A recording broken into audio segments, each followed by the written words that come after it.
Good morning बच्चों। आज हम पढ़ेंगे कक्षा 8 विषय विज्ञान अध्याय 5 कोयला और पेट्रोलियम भाग 2। मेरा नाम निशी अरोड़ा है और मेरे साथ हैं रामस्वरूप कुमार।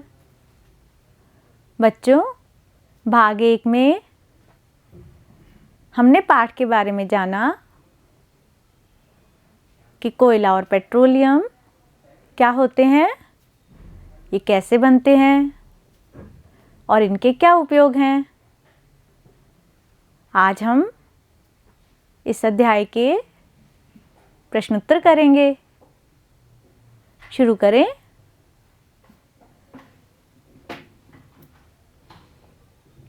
नंबर 1, निम्न कथनों के सामने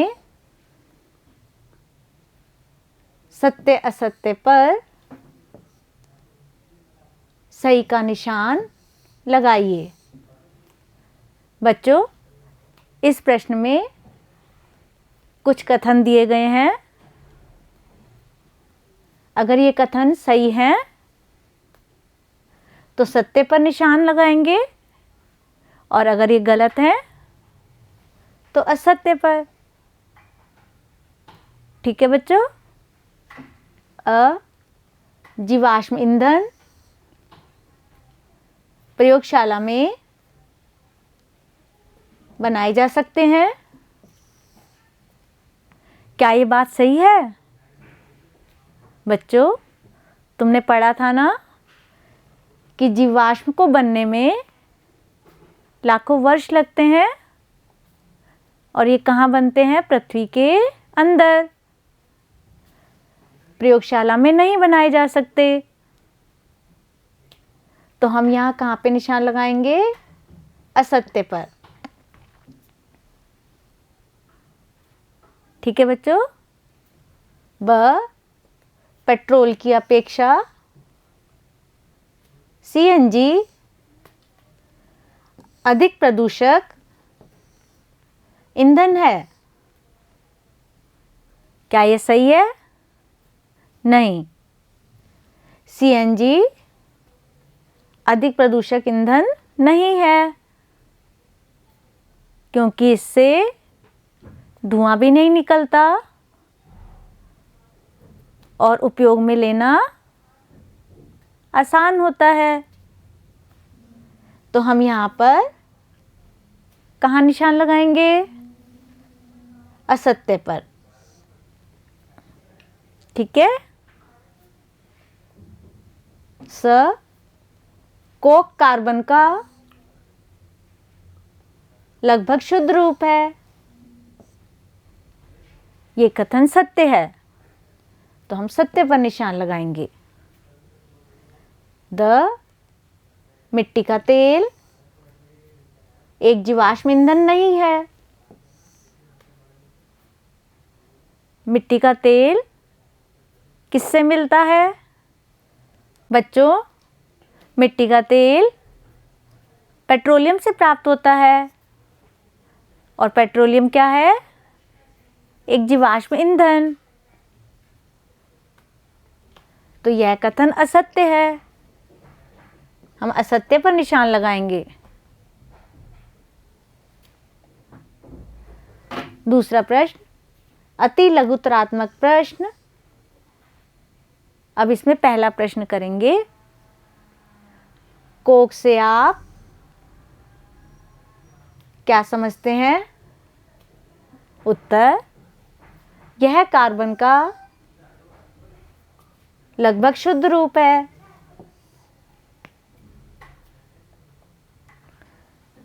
दूसरा, सीएनजी का पूरा नाम बताइए।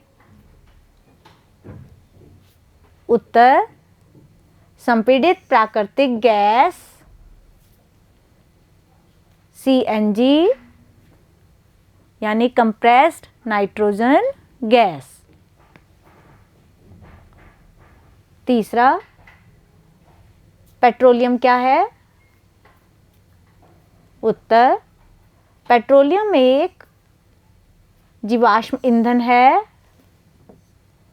जिसका उपयोग स्वचालित वाहन जैसे कार, स्कूटर, ट्रक व ट्रैक्टर आदि में होता है। तीसरा प्रश्न, लघुतरात्मक प्रश्न। अब इसमें पहला प्रश्न करेंगे। सीएनजी और एलपीजी का ईंधन के रूप में उपयोग करने के क्या लाभ हैं? उत्तर, सीएनजी और एलपीजी का उपयोग ईंधन के रूप में किया जाता है क्योंकि यह कम प्रदूषणकारी है व इसकी आपूर्ति पाइपों के माध्यम से की जा सकती है। नंबर 2, मृत वनस्पति से कोयला किस प्रकार बनता है? यह प्रक्रम क्या कहलाता है? उत्तर, पृथ्वी के भीतर मृत वनस्पति उच्च ताप व उच्च दाब पर धीरे धीरे कोयले में परिवर्तित हो जाते हैं। यह प्रक्रम कार्बनीकरण कहलाता है।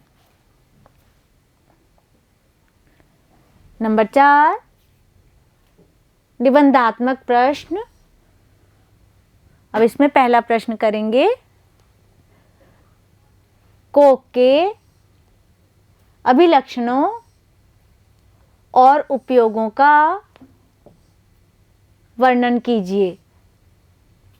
उत्तर, नंबर 1, कोक एक कठोर, सरंध्र और काला पदार्थ है। दूसरा, यह कार्बन का शुद्ध रूप है।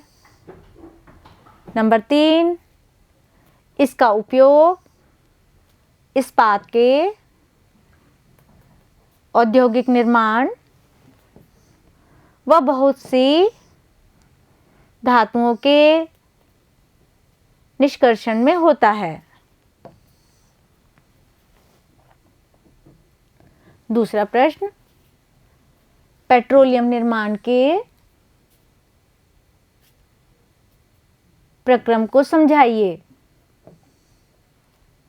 उत्तर, पेट्रोलियम का निर्माण समुद्र में रहने वाले जीवों से हुआ। जब ये जीव मृत हुए, इनके शरीर समुद्र के पैंदे में जाकर जम गए और फिर रेत तथा मिट्टी की तहों द्वारा ढक गए। लाखों वर्षों में वायु की अनुपस्थिति, उच्च ताप और उच्च दाब ने मृत जीवों को पेट्रोलियम और प्राकृतिक गैस में परिवर्तित कर दिया। तो बच्चों, अब हमने इस पाठ के प्रश्नोत्तर पूरे कर लिए हैं। अब आप गृह कार्य करेंगे। गृह कार्य, नंबर 1, CNG का पूरा नाम बताइए। नंबर 2, पेट्रोलियम क्या है? नंबर 3, CNG और LPG का ईंधन के रूप में उपयोग करने के क्या लाभ हैं? प्यारे बच्चों, अब अपना ये पाठ यहाँ समाप्त होता है। अब आप इस वीडियो को दोबारा देखना, प्रश्नोत्तर कॉपी में लिखना, समझना और याद करना। ठीक है बच्चों? धन्यवाद।